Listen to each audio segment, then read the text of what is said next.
Killers are here, and we're here to talk about the WrestleMania 32 review, which this wasn't the greatest WrestleMania. I'm gonna be straight up forward with y'all. Like it was kind of mid at times. There was a lot of things I did not like about this, but we're gonna start off with the IC title ladder match, which featured The Miz, Sami Zayn, Stardust, Sin Cara, Zack Ryder, Kevin Owens, and Dolph Ziggler for the Intercontinental Championship in a ladder match. This was awesome. This is how you start off a WrestleMania. There was so much good stuff in this. Freaking I think it was Sin Cara that went right through a ladder that had Stardust on it, and they just like completely knocked the F out like after that. Like he was gone. And like Sammy did a move that like he flipped KO on his back and landed on his neck into a ladder. Like that was a crazy spot. Zack Ryder doing an elbow from the top of the ladder. That was awesome. And like we had just Kevin and Sammy fighting. We thought one of them was gonna win. Sammy was going up to grab the ladder, or not the ladder, to grab the IC title, and that's when Miz takes him off. And that's when Miz is about to win. Out of the blue, Zack Ryder pushes him off, grabs that championship, and wins the Intercontinental Championship to start WrestleMania, with his dad celebrating with him. So that was an awesome moment. But yeah, Zack Ryder wins the Intercontinental Championship, first time ever being at WrestleMania, hearing his name and all that, and he wins. So that was awesome. That was a great way to start the show. Next up, we have Chris Jericho taking on AJ Styles, which at the time they were Y2AJ. Jericho basically got pissed that the fans were cheering for AJ more than him. They were cheering his name and all this, so Jericho got pissed, decided to end that. But this match, what a match. Seriously, Chris Jericho, AJ Styles put on a performance of a lifetime. AJ's first Mania, and he delivered. Like, he seriously went crazy in this match. Like, there was, like, a lot of good spots in this match. I enjoyed the living hell out of this. Chris Jericho wins with the code breaker in mid-air, which was awesome. I still would have picked AJ to win the match since his first Mania, but other than that, the match was awesome. I enjoyed it. Next up, we have Zack Ryder having a promo basically saying, like, this is the greatest moment of his life. His dad was there celebrating. If he retired today, if he retired tomorrow, he'd be a happy man. He main evented, or he got to hear his name at WrestleMania, so he's happy about that, honestly. So I'm very happy Zack Ryder got this moment, even though the next night he would lose it to The Miz. But overall, like, I'm happy for him. New Day versus Sheamus, Del Rio, and Rusev. This match I really didn't care for. Like, there was some cool parts, I guess, in it, but the outcome is what happens after. Like, Sheamus, Del Rio, and Rusev win. They're coming out blobbing, saying they're better than everyone. They're the best. They're the best. Shawn Michaels' music plays. He starts ripping off his stuff like he's about to wrestle. Mick Foley's behind him. And then Stone Cold Steve Austin's music hits, and the place exploded. And Stone Cold comes out. They have a moment in the ring with the three. The New Day attack one of the guys, and then we just have a brawl. Mick Foley does the sock in Barrett's face. Stone Cold hits him with the stunner. New Day's Xavier Woods has a celebration with Stone Cold trying to get him to dance, and he does for a bit, and then he gets stunnered. Hell yeah! So that was probably the best part of that whole thing. Like, I didn't care for that match. And next up, we had Brock Lesnar taking on Dean Ambrose in a no-holds-barred match, which was pretty damn decent. I enjoyed this. I expected more out of the two, but this was mainly suplex, some cool hitting with chairs, suplex. Literally, he hits 12 suplexes in the ring. Like, to me, the match could have been better, but overall, like, again, Dean should have won this, so the wrong winner won. But the match itself wasn't horrible. It should have been more, and it should have had more crazy spots. But yeah, Brock wins with the F5 on the chairs, so that was decent. Next up, we have a triple threat women's championship title match with Becky, Sasha, and Charlotte. And Sasha had an entrance that she had ring gear that was inspired by her favorite wrestler, Eddie Guerrero. So that was a great moment to see. And then Snoop Dogg also sang her to the ring, which was great. Love Sasha Banks, one of my favorites, always will be. She has the passion, she has the heart. Gotta love her.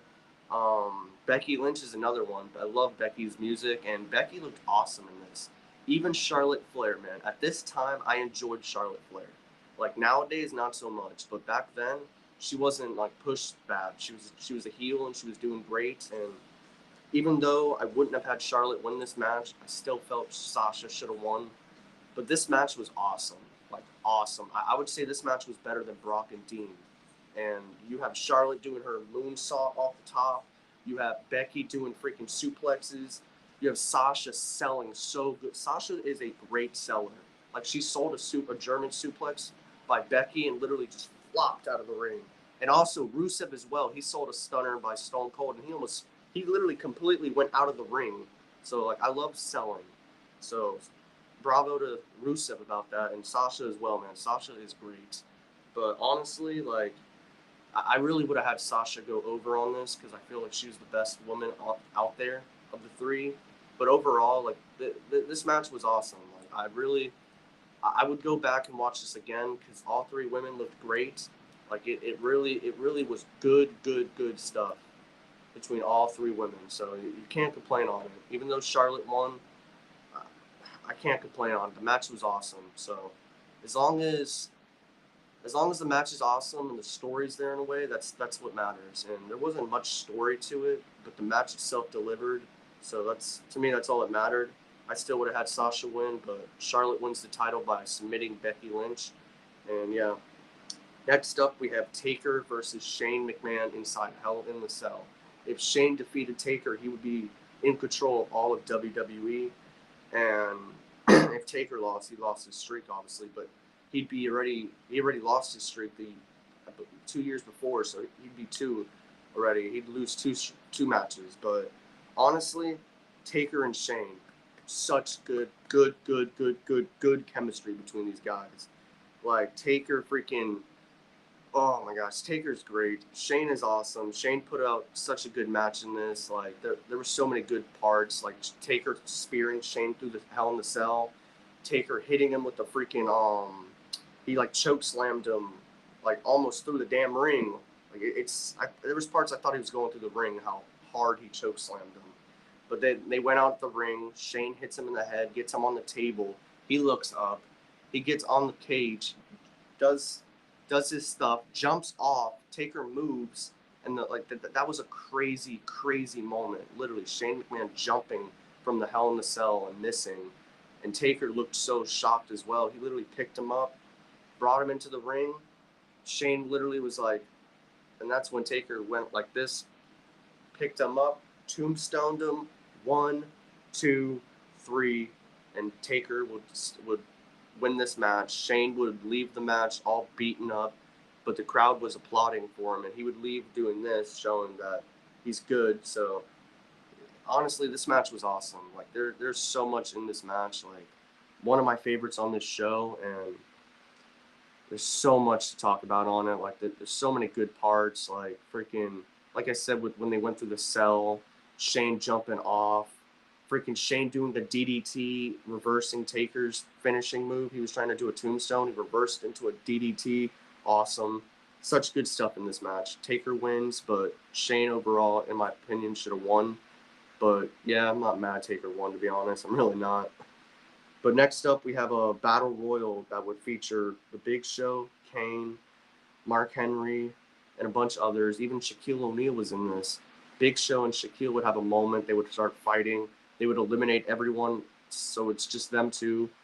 They would go to eliminate each other. Everyone eliminates them. Then we get down to the real last few. Kane is in the ring with Corbin, Heath Slater, Bo Dallas, Mike McGillicuddy, and I believe Darren Young. He would eliminate Darren and I believe Bo, and then Corbin would come really right behind him, eliminate him, and NXT gets the win. And see, this is the Baron Corbin I liked, the lone wolf. He was great at this time, and they kind of screwed that all over with the briefcase when he won. But overall, man, this battle royal was decent. At least a good winner won at the time. NXT won this. His debut too. He just debuts on the main roster and he wins a battle royal, but didn't really get nothing from it. Like nothing really happened out of it. But Corbin wins, and yeah.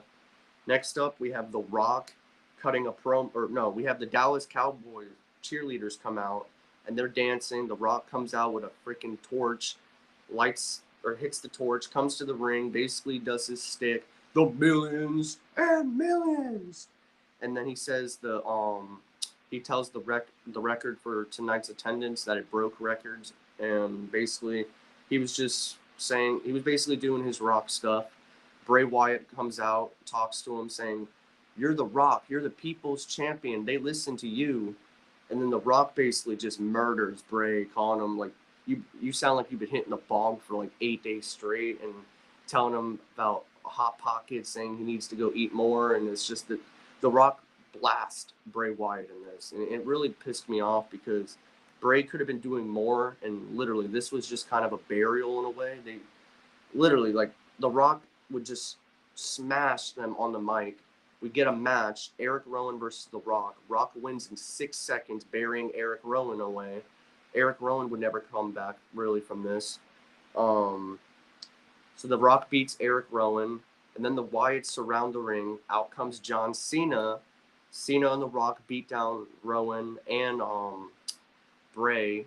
John Cena FUs Eric Rowan. Bray gets freaking spine busted and almost gets the elbow. And then yeah, basically Cena and The Rock celebrate while Bray Wyatt and his boys are looking like jokes. And I didn't enjoy this.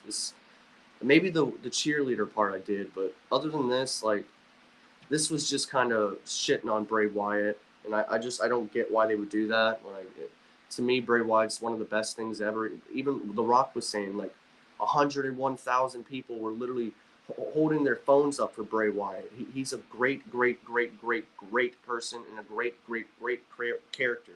He's not the best in the ring, I'll admit. He's not horrible though. He's put on some great matches at like past years, like honestly. But honestly, I wouldn't have had this. Like The Rock beating Eric Rowan in 6 seconds was so dumb. John Cena and The Rock basically destroying the Wyatt family was dumb. Like this was basically just them squashing my boys. I did not enjoy this, honestly. I wish they would have just done something else with Bray, but overall, like, Rock beats Eric Rowan in literally 6 seconds. Not much to say about it. Like, this segment wasn't good. I wish it didn't happen. It hurt the Wyatts, honestly. But yeah. Getting into our main event, though, Roman Reigns versus Triple H for the WWE World Championship. The crowd was so fully behind. They just can't stand Roman at this time, bro. Like that, this whole building was fully Triple H. The heel, think about that. The heel is more loved than the top babyface. And like, there were some good parts. Roman speared Stephanie, I believe, and they both were laying down in the weirdest, craziest way.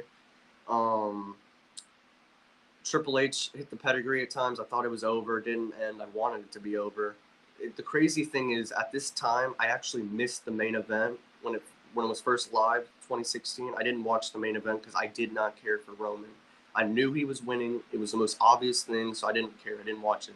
After Cena and The Rock beat or destroyed the Wyatts, I turned off WrestleMania when this first was airing. I turned it off. But watching it over, I'm glad I did because this match sucked. This just was not good. I didn't care for this. This shouldn't have main evented. If I'm being honest, I would have main evented Taker and Shane in Hell in a Cell than this. This was not really good at all. Like some decent parts, I guess, but it was nothing I care about talking about, honestly. Like Roman spears Triple H. He goes to get the sledgehammer. Triple H tries to hit him with the sledgehammer. Roman ducks, spears him. 1, 2, 3, wins the title. The place just boos. Like loudest boos I've ever heard.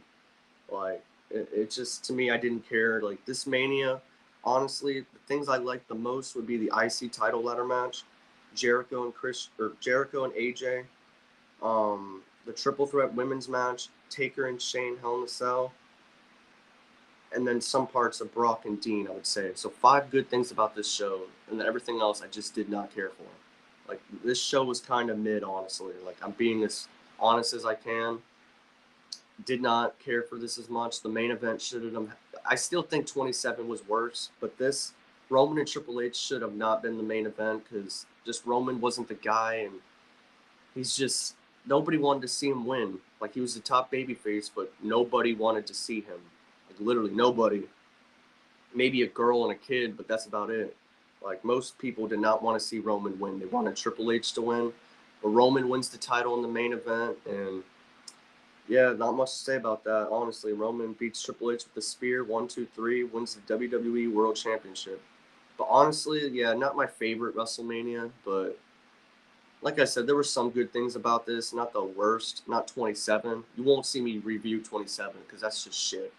But this one, it's had its moments. It's had shitty moments, but overall, it was a decent, good Mania. Like, I can't complain as much, but there were some things I didn't like. But yeah, that's about it for this episode though. So make sure you guys leave a like, comment, subscribe, tell a friend, tell a fish, tell a bird, get your boys over, and make sure you guys join us tonight following Ring of Honor, their final show, as we will go over that. We will review it, and we also will give you predictions for Super Card of Honor tomorrow. You'll get that tonight, so make sure you guys join us again, and thank you for joining me, and I hope y'all's days are great, and leave a like, comment, subscribe, and see you again later. Peace out.